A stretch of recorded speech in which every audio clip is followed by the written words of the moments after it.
Happy day! Welcome to our ATC video today. At ang topic po natin ngayon ay quarterly percentage tax na mag-due na on April 25, 2018 for the first quarter ng calendar year 2019. Okay? Before po tayo mag-file, pay ng ating quarterly percentage tax, alamin muna po natin yung tax update because of our train law, effective ng 2018. Makikita nyo po dyan sa Certificate of Registration natin, damputin nyo po yung COR nyo. Meron po kayong makikitang percentage tax na monthly ang nakalagay pero quarterly na po ang deadline yan. Because of our train law, effective January 1, 2018, quarterly na po ang percentage tax natin, hindi na po siya monthly. Even if monthly pa rin ang nakalagay sa COR nyo, quarterly na po ang deadline yan. At hindi natin kailangan pumunta ng RDO natin para magpa-change from monthly to quarterly because it will be automatically updated in the system of the Bureau of Internal Revenue. Hindi natin kailangan pumila ng mahaba at maghintay ng matagal para papalitan lang yung monthly gawing quarterly. Kasi automatic po yan mag-update sa COR ng Bureau of Internal Revenue. Okay? Quarterly na po ang deadline yan. Kaya nga lang po, before tayo mag-file again and mag-pay ng ating quarterly percentage tax, alamin muna po natin yung tax updates brought by our train law. Dati po yung ating percentage tax before our train law is 2551M. Huwag na po kayo gagamit niyan, invalid na po yan. Wala na po tayong 2551M. Say hello to our 2551M. Sayonara. Thank you for your service. Magpahinga ka na. Okay? Lagyan nyo na po ng RIP yan kasi nagkapahinga na po yan. Hindi na po natin gagamitin yan. Yan ay retired na. Okay? And meron po tayong 2551Q pero lumang BIR form. Ito po makikita nyo sa ating left side ng ating video. Luma pa po yung BIR form na yan na 2551Q. Huwag nyo na pong gagamitin yan. Kasi pag gumamit po kayo ng lumang BIR form pero may bago ng BIR form, ang effect po nun, as if hindi ka nakapag-file. As if hindi ka nakapag-pay. So, yun po yung importance ng ating pinag-aaralan. Alamin muna po natin yung iba't ibang bagong BIR forms ng tax compliance natin na binago because of our train law. Kasi ang effect nun, as if hindi ka nakapag-file, as if hindi ka nakapag-pay. So, you have to amend your tax return by filing the new BIR form. If you will amend your BIR form after the deadline, may penalty na. Late submission. Okay? Kaya magka-file tayo and pay yung bagong BIR form na on or before the deadline para wala tayong penalty. Okay? So, wag na po tayong gagamit niyan. Meron na po tayong bagong BIR form 2551Q introduced by our Revenue Memorandum Circular 26/2019. Pwede nyo pong i-search yan sa internet at hanapin nyo po itong ating Revenue Memorandum Circular. Ang problema po sa bago nating BIR Form 2551Q, may revision date po yan na January 2018. Available pa lang po yan sa mga EBIR Forms Online Filer and Manual Filer. Hindi pa po yan available sa mga AFPS filers. In accordance with RMC 26/2019, yung mga EFPS filers daw po ay gumamit daw muna na ng old existing or enhanced BIR Form 2551, walang M, walang Q, sa pag-file and pay ng ating quarterly percentage tax. Hindi tayo pinapagamit ng new BIR form using the EBIR or manual filing. Pinapagamit tayo sa mga EFPS 2551. Kung gagamit po kayo ng new and revised BIR Form 2551Q. Pero ang pinapagamit sa atin kapag EFPS ka ay yung 2551. Walang M, walang Q. Yung enhanced old BIR form. Wrong venue ka. At ang wrong venue as if late filing or late payment. 1,000 pesos penalty plus 25% surcharge plus priority ka pa sa audit program ng Bureau of Internal Revenue. Yun yung ating wrong venue. Meron na po tayong YouTube video ATC video, free ATC video, doon po sa ating wrong venue. Panoorin nyo po yon. Common mistake, BIR, wrong venue. Very helpful yon para malaman natin kung ano ba yung mode of filing natin. EFPS ka ba, EBIR forms ka ba, or manual filing ka. Okay? At 3% po yung usually po ang percentage tax natin ay 3% para sa mga persons exempt from value-added tax under po ng Section 109BB and Section 116 natin. Okay? Pero yung mga lending company, like yung mga bangko o yung mga nagpapautang na may maturity period ng 5 years or less, 5% po ang percentage tax nila. Pati po yung mga club na may sayawan, chugs, 18% po yun, amusement tax. 18% po yung percentage tax nila.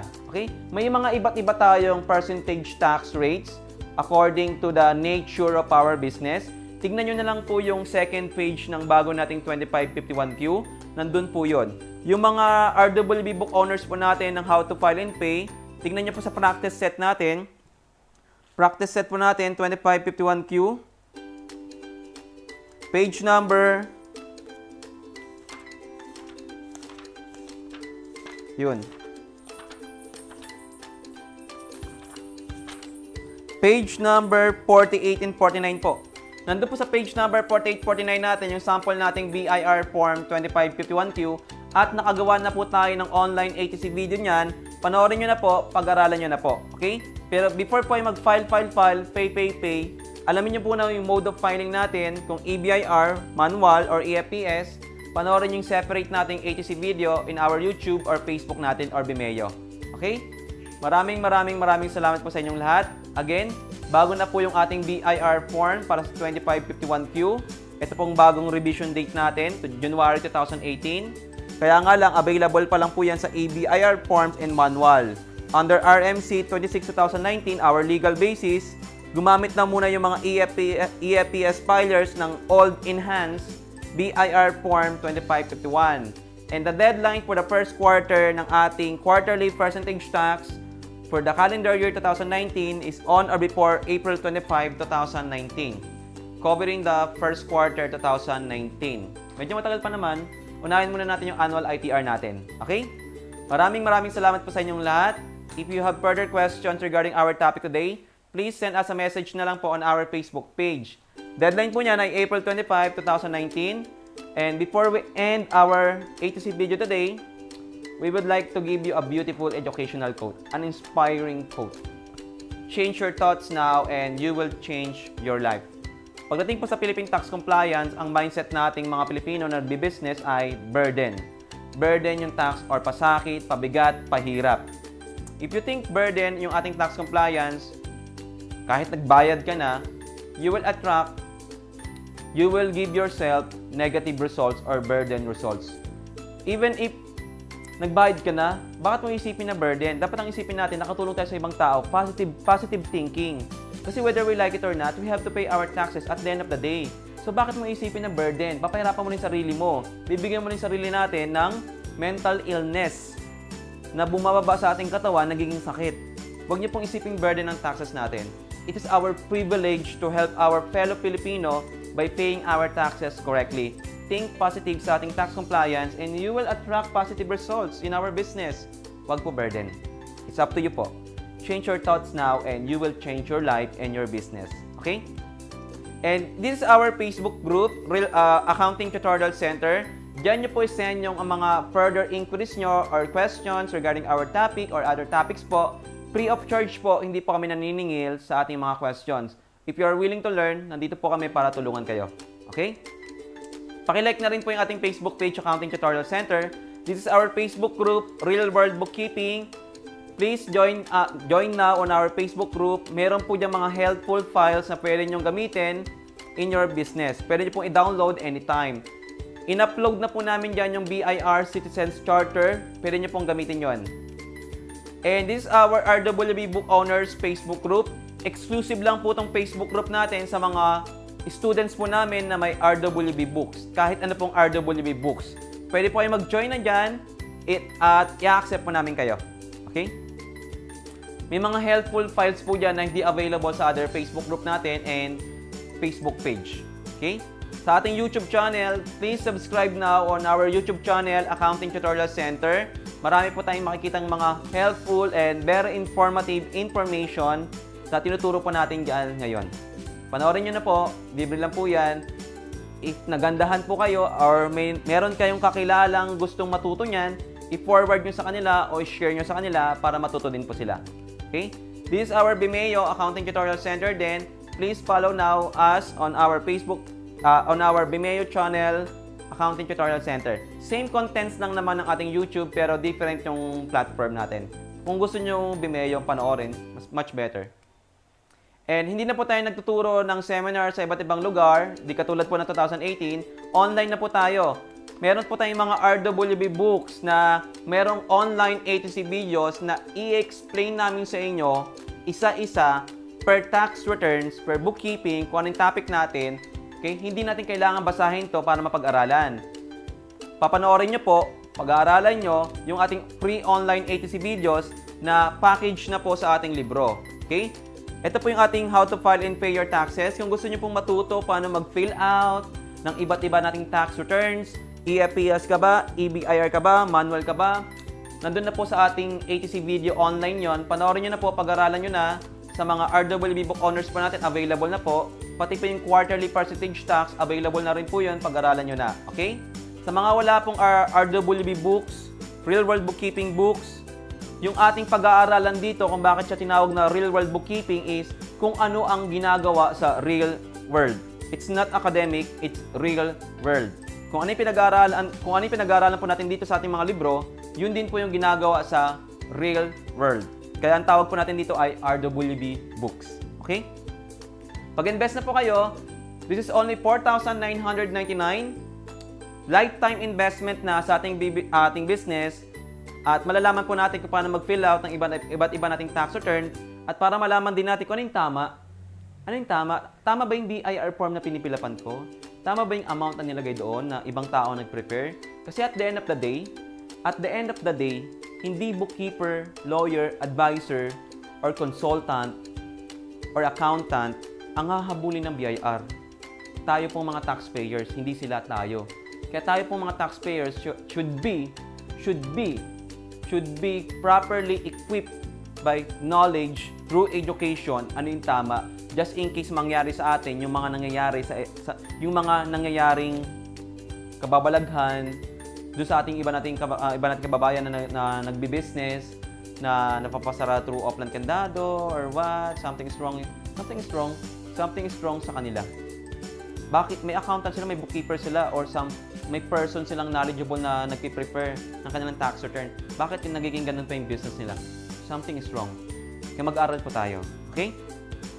Kung gusto niyo po matuto ng bookkeeping, nagtuturo din po kami ng bookkeeping, pipilapan po natin, tuturuan po namin kayo kung paano pilapan yung ating cash receipts journal, cash disbursement, general journal, and general ledger natin. Kasama na po yung isa nating lecture book, one set na po yan. Free shipping po tayo. Investment fee is 4,999 only. Okay? Lifetime investment na yan. And unlimited RWB support. Send nyo lang yung picture ng ating bookkeeping or tax compliance. We will check kung tama yung ginawa nyo. I-assist po namin kayo. Okay? Hindi po namin kailangan ng college degree or even title like me, a CPA. Okay? Hindi rin po natin kailangan ng high school diploma or elementary diploma. Ang kailangan po natin ay willingness to learn. Open mind. If we are willing to learn, papasok po yung information na ituturo namin sa inyo. Hindi po ito mahirap, hindi ito madali, but it is worth it. At the end of the day, it's worth it. Marami na po kami mga students na na-apply sa real world yung mga napag-aralan nila at nakakasave sila ng mga thousands of money in the form of penalties kasi pinapabayaran sila ng penalties pero hindi naman tama. At nakakapag-comply sila, no need to think about our penalties because nakakapag-comply tayo. Okay? Yung ating hard-earned money, it should be reinvested. It should be reinvested in our business or for our family or for our employees or for other purposes, not penalties. Tandaan niyo po yan. Hard-earned money natin yon. Ang mahirap kasi sa ating mga nagbe-business, ang alam lang natin ay mag-earn ng hard-earned money natin. Hindi natin alam kung paano to protect our hard-earned money. That is a different side naman.